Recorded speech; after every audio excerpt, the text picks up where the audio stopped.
cancelled if there's a repeat of yesterday's appalling weather conditions. David Coulthard is warning that someone could be killed if heavy rain hits the race this afternoon. Here's Ian Abrahams. David Coulthard and Damon Hill said it'll be too dangerous to race if conditions are the same as yesterday when rain ruined qualifying, effectively turning it into a French farce. The Brazilian Rubens Barrichello made light of the conditions, taking pole position, his second, the first ever for the Stuart Ford team. The title contenders struggled though, with championship leader and world champion Mika Häkkinen 14th, and Michael Schumacher, normally a master in the wet, coming off. Eventually though, he took 6th place on the grid. Racing commentator Murray Walker believes, "Oh, the race will go ahead, there's no doubt about that at all, but I'm expecting it to start dry and then to have some rain during the race and probably dry out afterwards." Conditions for the crowd at Manicourt may be uncomfortable this afternoon, but they should see one of the best races of the year. Ian Abrahams, ITN. I'll be back with more news at 20. Hello, good afternoon. Well, Formula One fans will know that the atmosphere at a Grand Prix is always electric. It may be just a little too electric down over France this afternoon. There's quite a high risk of a thundery shower down at Manicourt. They've had some heavy rain this morning, which has moved away. It's dry just now, I think, but the chance of showers this afternoon really is quite high. Grand Prix.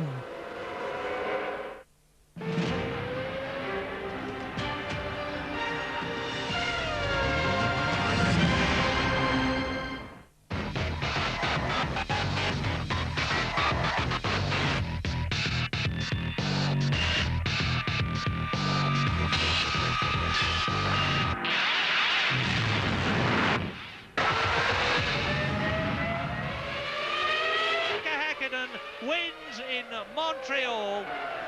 World champion Mika Häkkinen back on top after a rare unforced error by his greatest rival. And Michael Schumacher is threading his way through the field. Mark Schumacher out of the race. Embarrassed in Canada, but Schumacher comes to France as the main man. He's triumphed 4 times in the last 5 years.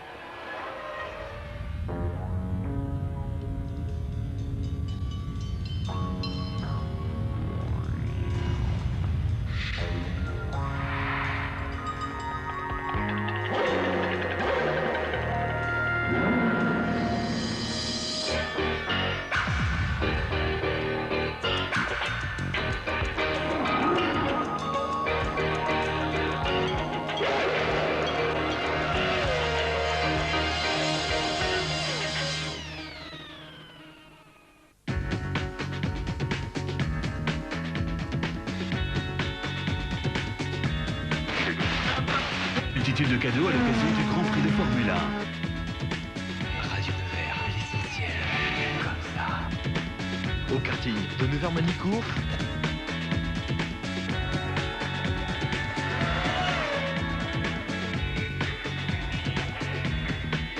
The Manicourt circuit in central France was underwater for qualifying yesterday, and now it's gloomy. Showers are forecast as we gear up for the French Grand Prix. Hello there, good afternoon. Welcome to ITV's coverage of the 7th Grand Prix of the season. Tony Jardine is with me. Good afternoon, Tony. Afternoon. We are not in our normal trackside studio, as you will undoubtedly have noticed, but I'm sure that won't affect the quality of your entertainment coming up over the next 2 hours. There is plenty to look forward to, believe me, even before those red lights go out. Damon Hill's approaching the end of the Formula One road. We've an extensive and very frank interview. Coming right up, your first opportunity to see the best action from the qualifying session. We drive the smooth Manicourt circuit with the Benetton of Alexander Wurz. Martin Brundle's your track guide. Follow that, the message from Canada, with the thrills and spills from Montreal. And it's your last chance to enter our competition and win a magnificent VIP weekend at the RAC British Grand Prix in a fortnight. And conditions for qualifying at Manicourt were very similar to Silverstone last year. You can see for yourselves very shortly. Damon Hill has only just made it into the race as we were coming to terms with the decision that this is going to be Damon Hill's last season in Formula One. James Allen has been looking into the reasons for that. We didn't know it at the time, but his ignominious exit from the Canadian Grand Prix a fortnight ago was to prove the final straw for Damon Hill. As he left the track, a plan formed in his mind, and 2 days later, he made it public. He would retire at the end of the season. Pride was a big factor in the decision. When you've fulfilled all your ambitions, beaten the best in the world and touched the stars, it's hard to accept life amongst the also-rans. Damon's has been a career full of glittering prizes. Few drivers win the World Championship. Fewer still make it into the all-time top 10 for wins and pole positions. The victory in Spa last year and the end-of-season flourish underlined the promise of Damon and Jordan. But Honda's decision to go with British American Racing rather than Jordan in the year 2000 was a hammer blow to Damon's hopes of being a regular winner again. On top of that, he struggled with the new regulations and the four-groove tyres. Damon is a technical driver. He relies on the feel from the tyres to be able to push the car to the limit, and these hard Bridgestones just aren't talking to him. The pleasure has gone from driving. He's been out-qualified and outperformed by his teammate Heinz-Harald Frentzen, without whom Jordan would not be third in the constructors' table. It all added up to one conclusion. It's just time. I think that I've come to the conclusion that on balance, enjoyment that I get out of it and my competitiveness has slipped below a level which I find acceptable. So I think it's best to come clean and say I'm going to stop at the end of the year. The Formula One world was surprised that Damon decided to announce his retirement now, but race on until the end of the season, rather than stop immediately. He says that if poor form threatens Jordan's championship hopes, he and Eddie will have to review the situation. But there are grounds for optimism. The upcoming tracks like Silverstone, Hungary, Spa and Suzuka are amongst his favourites, and we're overdue a wet race which would negate Damon's problems with the tyres. Perhaps now, with the weight off his shoulders, he can rediscover his form and get some results. He certainly seems happier and more relaxed this weekend. In 1992, the world knew nothing of a driver called Damon Hill. 7 years on, a champion and a national hero retires. Thank you, James. We'll have more from Damon himself in a couple of minutes. And by the way, we will be paying him a special tribute during our British Grand Prix coverage from Silverstone in a couple of weeks' time. Well, now, that qualifying session. It took place in shocking conditions in the Loire Valley. Louise Goodman reporting. After 2 days of brilliant sunshine, there was a definite downturn in conditions as the clock ticked down for the start of qualifying. But few could imagine the drama which lay ahead. John Lacey was the first man out to test the waters, but with the weathermen predicting that the rain would stop midway through the session, the majority of teams elected to keep their drivers in the pits. Rubens Barrichello's instincts told him not to trust the weathermen. He persuaded his engineers to let him out for an early run, and those instincts proved right. It's just fantastic that we had done a lap, actually, because it looks like it's getting darker and darker. It was. Instead of clearing, the rain got heavier and heavier. For 20 minutes, the crowd sat in the rain and the drivers sat in the dry, waiting for the downpour to ease. Panis could breathe easy, though. An early run had put him into third. Eventually, the cars began to emerge. The first McLaren on track, David Coulthard coming out for a go, and really in his powerboat. There was so much standing water, the full wet Bridgestones were unable to cope. Cars aquaplaned off the track, left, right and centre, including Alessandro Zanardi, who had to run back to the pits for the spare after his second spin. Even the very best of them were struggling. Michael Schumacher, the acknowledged rainmeister, looked decidedly ill at ease with the conditions. Meanwhile, his championship rival Mika Häkkinen was even more cautious. Häkkinen's cruising. Häkkinen looks as if he just doesn't want to press the throttle. Look, 13 seconds off the pace. The Finn ended way down in 14th, and Eddie Irvine had all sorts of problems too. He finished 16th. Oh, and he's lost it again, just cruising around the last corner. And this is the man who won in Australia.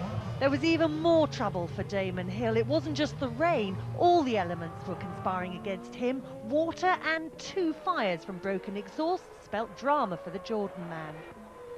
Here's Johnny Herbert, who's been going very, very much better. Herbert coped pretty well with the conditions, but with 30 minutes to go, there were still 10 drivers outside 107% of pole time and struggling to get into the race. No such problems for the stewards, though. Johnny ended up 9th, but the star of the day was Barrichello, whose impeccable timing brought a second career pole and a first for the Stewart team. An extraordinary session and 2 Frenchmen in the top 3. Actually, my first lap, I was telling Jean, I saw him doing a time which was like 2 seconds faster, and I said, you know, I must push on this lap because it could be now or never. Obviously, I feel extremely happy. It's my 10th anniversary here. I start in '89 in Paul Ricard, So for me, it's the bigger present I can get. I'm very happy for this position. I'm sure tomorrow the race is quite difficult, but for us it's very big improvement, and I sure like the wet condition because the car is very drivable under wet condition. Okay, this position for us is fantastic. I managed to wrestle the pole sitter from the arms of his ecstatic boss and grab a word. We have said with my two engineers and Gary, we had decided to go early. But when I entered the car, they said, oh, let's wait for a couple of cars to go out and clean the track.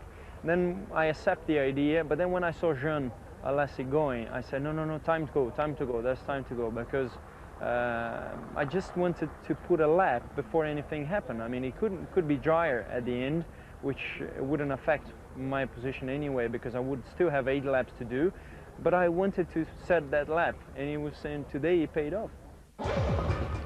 So Barrichello leads out the pack, and it's well shuffled. 2 Frenchmen in the top 3 for the first time in almost 6 years, and no McLaren on the front row for the first time in 13 races. Coulthard starts from 4th.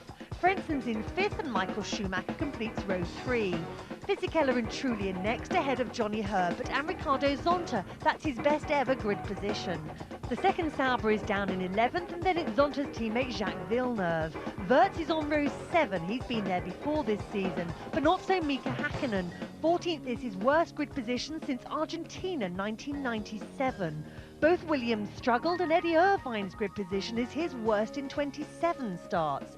Damon Hill was the first of 5 drivers who failed to get within 107% of pole time. The Arrows and the Minardis failed to qualify too, but the stewards deemed the circumstances to be exceptional, so all 5 will be allowed to take the start. Thank you, Lise, and of course all of us on ITV are extremely sorry we were unable to show you that qualifying session in full yesterday. Right, Tony, upside down grid, tactical errors from the big boys or what? Major blunders by the weather forecasters. I think the big boys weather forecasters got it all wrong, but the Prost team, they had Pascal Splash Delot. Personal mate of yours, eh? Yeah, but a different guy, and he said, no, it's not going to ease off, you better get out there, and Prost got up to 3rd place on the grid.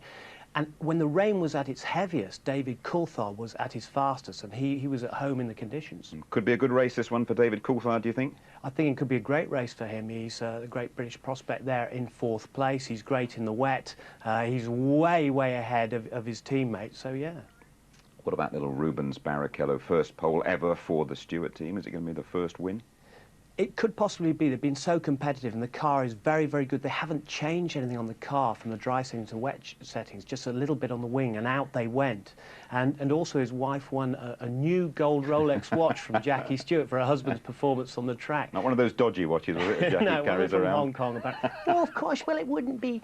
But we mustn't forget Rubens did this before in '94 for Jordan in wet, dry conditions. Yeah, he's a bit of a master.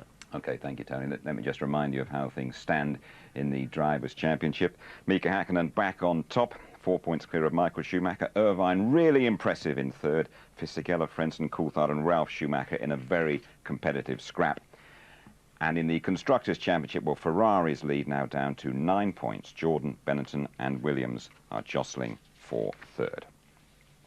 OK, now then our regular Murray Meets feature. Murray patrolling the F1 paddock, looking for the key characters in the world of Formula 1, and no prizes for guessing his target this week.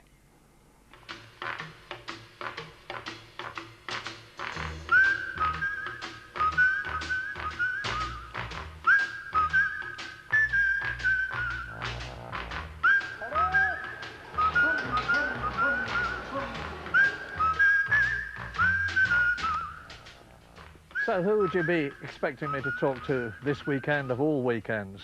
Well, Damon Hill, of course. And the whole paddock's been after him, but I've got him. Everyone wants to know why he's retiring. So why are you retiring? Don't think I'll tell you, Murray, do you? After all that. I think that it's just time. I think that I've come to the conclusion that on balance, enjoyment that I get out of it and my competitiveness has slipped below a level which I find acceptable. So I think it's best to come clean and say I'm going to stop at the end of the year. Did it just happen, zoom, like that, one morning, or have you been churning it over in your mind for some time? No, I think Formula One is a very challenging environment. It's a tough environment, and anyone who finds themselves in the hot seat or has had good times and is, you know, trying to find good times again, is faced with a lot of questions all the time, and so that's a strain that runs through Formula One. And when you come into Formula One, there's nothing more you want to do. You just want to drive, you want to get to the front. But I've been to the top, and I'm trying to get back to the top, but I'm finding it more difficult, and I'm not getting any younger. I'll tell you one thing that surprised me a bit, Damon, not so much that you decided to retire, but that you decided to announce it now. There's 6 races completed, there's 10 races to go. What motivated you to say, at this point, that's it? You have to see this in the context of the way I see it, which is that being 38, I've been racing a long time now, sure, and I've been racing a long time outside of Formula One. You know, I would have liked my career to have started in Formula One at the age of 22, like Rubens or like Ralf Schumacher. Like been scooting around in carts in your childhood. So you know, I didn't get that early break, and so it's been quite a tough old time getting up to Formula One, and you know. I want to carry on, but I do not want to be seen plodding around the back, and I don't want to see myself, for my own self-esteem, I don't want to be around the back. Right, very understandable, but talking of tough, trying times ahead, you've still got 10 races to go, and you've decided you're going to retire at the end of the season, and you've made your announcement you're going to retire. Isn't there a danger of losing motivation for those remaining 10 races? Well, I think there was definitely a danger of being under the microscope to the extent where I just would not have been able to drive or carry on if I had not made the announcement. So at least I've given myself the opportunity between now and the end of the season to get that off my back and get out there and just concentrate on racing. Right, well, here we are now. I say 10 races to go. At the end of the season, that's going to be it. You're out of Formula One. You've won 22 Grand Prix. You've been world champion. You're still only 38, 39 years old. You've hopefully got at least 40 years ahead of you. Yeah. What then? Well, maybe I should speak to you for advice, Murray. No, there's no danger of you wanting to be a television commentator. No, I haven't got that in mind at all. Very trying, demanding, difficult job. Yeah, but you know, there's got to be an end, and I do not want to wither out, you know, and be an embarrassment to myself, you know, in Formula One, and I just feel I'm not getting that really top-notch performance out of myself, and I'm not getting younger. So, you know, I'm certainly not old. So I'm still young enough to do other things. Well, Britain and most of the world is going to regret your decision. Understand it, maybe regret it, but yes, certainly. This is your 7th year. You've had a lot of highs, you've had a lot of lows, won the World Championship. Do you have any regrets? None, no. I've enjoyed every minute of it, honestly, and I want to remember it that way. I don't want to, you know, have a sour taste in my mouth. I mean, I really love Formula One. I've loved everything I've done in Formula One. It's been a fantastic experience, and, you know, it's good to cut here. Hopes and ambitions for the rest of this season? I want to go out on a high. I want to get on the podium. That'd be nice. It says on your chest, Damon, there was a chance to go down in history as the first man to win a race in a Jordan car. You did it. Thank you, Mark. Well Indeed he did, and we will miss him. Don't worry about that. Now then, Damon. Getting ahead of myself. Tony, you know Damon very well. You've known his family for years and years and years. Give us an insight as to why he's packed it in. If I can have Damon's car, he can have my seat. I don't mind. First of all, Michael Schumacher said he did the perfect job, so that's very important. But what we've got to remember, the guy needs to give 110%. If he can only give 95% now, that means a difference of a second. It means 5th place to 17th place. It means his concentration isn't quite there. He's thought hard about this. He's a deep thinker. He's a committed family man. I'm sure he's made the right decision, but I hope he doesn't do it after Silverstone. Would we be having this conversation if he'd been on the podium a couple of times this year? No, there's no question, because that's what he needed. He needed a couple of good results, but the Heinz-Harald Frentzen factor has also knocked him further down. It's knocked his confidence a bit. He did say he was surprised by the performance of the German, who after all nicked his job at Williams as well. You don't agree then with the speculation, a lot of it in this morning's papers, it will be Silverstone and out for Damon? No, I think from the team's perspective, they can persuade him to stay on, because one of the things is Eddie Jordan said, please don't, we need you to help us get that third place in the Constructors for the first time. And I hope he'll see sense, especially after a bad qualifying session like that, and turn it around. OK, Tony, thanks very much indeed. Well, I can tell you the teams are very familiar with Manicourt. They test there on a regular basis. In fact, 9 of the 11 teams were there last week. Martin Brundle knows the place pretty well as well. He spent 2 years there while he was with the Ligier team. Here's Martin then talking you round, and it's Alexander Wurz at the wheel of the 98 Benetton. The French Grand Prix, very much in the middle of the country, Manicourt near Nevers. 4¼ kilometres, 2.64 miles and a 72-lap race. One of the smoothest racetracks in the world. Let's take a lap with Alexander Wurz.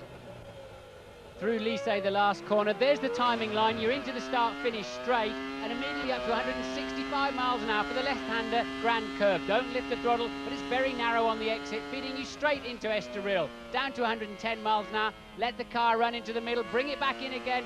Hear the confidence he has to floor the throttle down the back straight. 2.64 miles here in Manicourt, a very technical circuit. Up to 180 miles an hour. Now look at the deceleration as he hits the brakes 110 metres before the corner. Be patient, Alexander. Now he's got a good line. Now he can floor the throttle up to 175 miles an hour again now. Looking for Nürburgring chicane. Where is it? 110. Balance the throttle. Nicely done. Bring the car in early for 180-degree corner. The grip's on the inside, then take the curb on the left. Now he again has the confidence. It's easily flat out through here, building up to 170 miles an hour before Imola. Seen of many big accidents. The track falls away. 110. Balancing the throttle nicely, bring it to the left, ready for Chateau d'Eau, the water tower, the right-hander, second gear, 50 miles an hour. Oh, way too aggressive on the throttle. Now look for a braking point on the racetrack. You can't see the chicane, the next corner. Aim the car between the curbs. It tends to unsettle the rear. A quick squirt on the throttle. Once again into Lycée, just 40 miles an hour. There's that timing line. You're into a new lap. Thank you, Martin. It's a very different proposition in the wet, and look at those clouds looming over the Manicourt circuit. 25 minutes to go to the off in the French Grand Prix. Still very gloomy, and the forecasters there are saying it will rain during the race. Damon, with plenty to do, starting, well, where he hates to be, really, way down the back, in 18th in the Jordan, and looking pretty serious about it. Didn't enjoy the qualifying session one little bit. Coming right up, thrilling memories of the last race in Canada, and a reminder after the French Grand Prix, your last chance to win that VIP weekend at Silverstone. Allez, Jean Alesi, his 10th anniversary since he came into Formula One. Terrific present for him, right up there on the front row of the grid. He says it's a dream, and a lot of those French supporters will be hoping that Jean Alesi has a really good race. He had a very nasty accident in practice on Friday. OK, let's update you now with the main stories from the F1 world, and Louise Goodman has some very important dates for your diary next year. There are a number of controversial changes to next year's calendar, according to the provisional list of events published by the World Motorsport Council last Wednesday. Malaysia now takes the place of the Australian Grand Prix as the season opener, a move which has upset the Melbourne organisers. The French race has been shifted from July to early May and is followed by the Nürburgring, which has lost its traditional September date to the US Grand Prix. Silverstone is scheduled for the 2nd of July. That's the same date as the final of the European Football Championships. F1 Supremo Bernie Ecclestone is recovering at home after a successful coronary artery bypass graft. Meanwhile, Ecclestone's recent call for a return to slick tyres has been echoed by Damon Hill, who cited the current tyre and design regulations as being a large factor in his recent decision to retire. The balance, in my view, is not right with regard to the mechanical tyre grip that we get and the aerodynamic grip. So I think the racing suffers. I think places like Manicourt are very similar to places like Barcelona, and I think you'll find that in Manicourt the same thing will apply. It'll be difficult to overtake. Alan Prost has appointed a new technical director. Alan Jenkins, formerly with Stewart Grand Prix, took up his new appointment earlier this week. And finally, Ferrari have made some significant aerodynamic changes to their car for this race. The revised engine cover, wings and radiator air intakes are designed to give better straight-line speed and improve airflow into the radiators. Thank you, Louise, and all of us involved with ITV's Formula One coverage wish Bernie Ecclestone a speedy and complete recovery. Right, Tony, you have some points you want to make about Fast Eddie Irvine. Well, just thinking there's 7 drivers out of contract at the end of the year, and Eddie Irvine still hasn't heard or had an offer about rejoining Ferrari for next year. And with Damon Hill going, there's been a lot of suggestion that he'll go back to his spiritual home at Jordan Grand Prix. But Eddie Jordan told the media on Friday that there's no way that he's coming back here. He'd be better off staying at Ferrari. But then there are more rumours. Because of Eddie's brilliant performances so far this year, it seems that that's irked Michael Schumacher, and he may well be agitating for a new partner at Ferrari. The latest is perhaps a straight swap between Rubens Barrichello going to Ferrari and Eddie Irvine going to Stewart. With the might of Ford coming behind Jackie Stewart, that's not a bad suggestion, is it? You expecting lots of overtaking this afternoon? Oh, yeah, with that topsy-turvy grid, and if it stays dry for the early part, it's going to be absolutely great. Hakkinen, Irvine, Hill coming through, it's going to be tremendous. It will be tremendous. The French Grand Prix is right around the corner. Canada, well, that's some act to follow. In Canada, it is go! Michael Schumacher moves across, cuts across. Hakkinen, Eddie Irvine trying to go on the inside, failing to do so. Are they all going to get around? There's one! That's it! It's a Prost again! Jarno Trulli has gone off, but hopefully they'll be able to keep the race going. Oh, and off goes Zonta. That's Ricardo Zonta in the VAR. Safety car's out, Murray. Schumacher goes, Hakkinen goes, Irvine goes, Coulthard goes, Fisichella goes. There's the patch where the VAR was. Damon Hill out of the race. Damon Hill retiring. Oh, Mark Schumacher out of the race. Michael Schumacher slams out of turn 13. Villeneuve out. Jacques Villeneuve, I was talking about, has done exactly the same thing that Michael Schumacher did. Coulthard challenges. David Coulthard passes Eddie Irvine. No, he doesn't. Out goes Irvine. Out goes Coulthard. Oh, my goodness. Mika Hakkinen out on his own. He's going to go through on the inside and they're going to touch. And Madara is in there as well. And no, Irvine gets through. Now, that was great stuff. Eddie Irvine is scything his way through the field. Oh, pass. Johnny Herbert goes Eddie Irvine all over the place. They both go over the apex of turn 13. And Eddie Irvine's gigantic push has succeeded. And off goes Princeton. Well, right in the closing stages of the Canadian Grand Prix. And I think we're going to see, for the first time ever, a Grand Prix finished behind the safety car. Mika Hakkinen wins in Montreal. Absolutely brilliant race that. More of the same will do just fine at Manicourt this afternoon. Let's join our commentators, Martin Brundle, and say a very good afternoon to Murray Walker. Hi, Murray.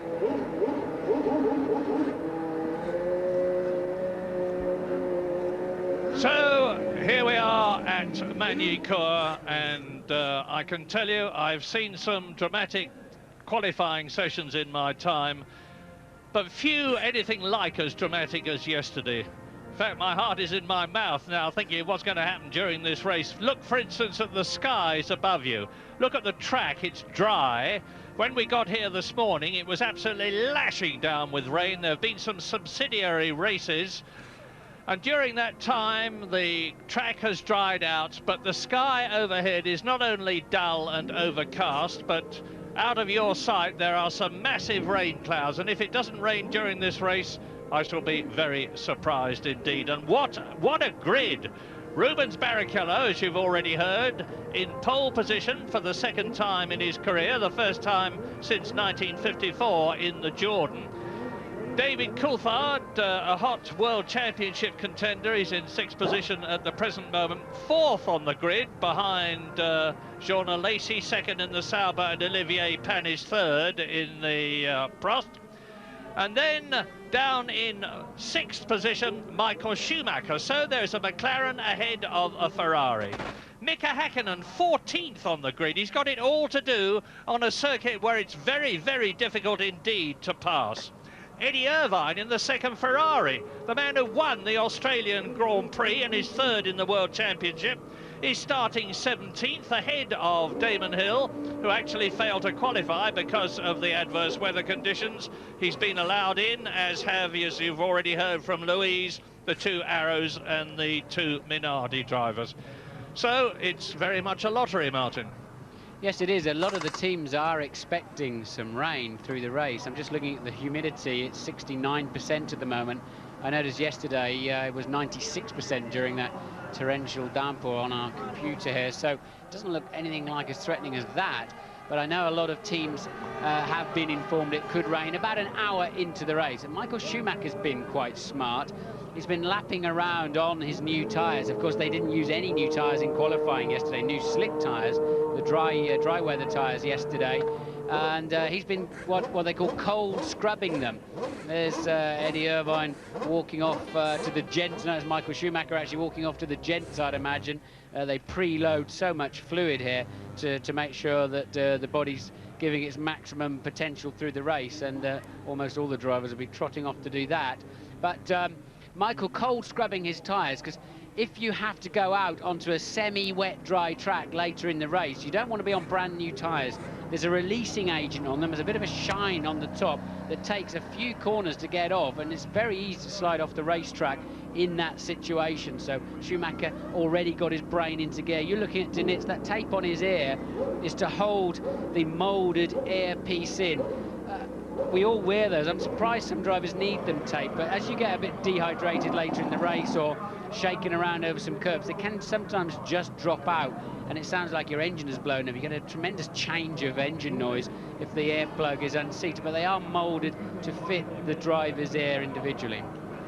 So what does Rubens Barrichello want? Well, he's pretty happy actually, whatever happens, because he's very good in the wet, extremely good in the wet. Those of you who remember watching the Donington Grand Prix in 1993 will probably primarily remember, as you watch Johnny Herbert, that quite incredible first lap by Ayrton Senna. But Rubens Barrichello, his countryman, was almost as impressive. So if it's wet, Barrichello is going to be pretty happy. But he really wants a dry race. If he can get away in the lead, Alesi and Panis may well block David Coulthard and Michael Schumacher, who is starting behind them, which could allow Rubens Barrichello, who's got this extremely powerful new Ford V10 engine behind him, to break away and build up a lap. But as ever in this race, strategy is going to be terribly important. Most drivers, I think, are going to be making a 2-stop strategy. It's not inconceivable that there'll be 3. Could be. I think in the perfect world, you'd want to change your tyres here 3 times. But you need track position as well. But this afternoon is a different situation. Because they are expecting rain, they have to put enough fuel in to get them to a window, really, later on in the race. They don't want to short fuel the car and then find they stop for fuel and 2 laps later have to stop for a change of tyres. So they really want to get as far as they can and compromise, really, their race to try and save a pit stop later on. You can see all sorts of pumps and pipes going into the car, forcing air through the car. You get a heat soak on the grid after they've done their warm-up lap or laps. They are allowed to pass through the pits before they go back, before they park officially and finally on the grid. And everything tends to build up as the car's sitting there, so they plumb a lot of air into it, put dry ice in the side pods, and anything they can do to keep the temperature of that car down. So Michael Schumacher back, and we're going for a break.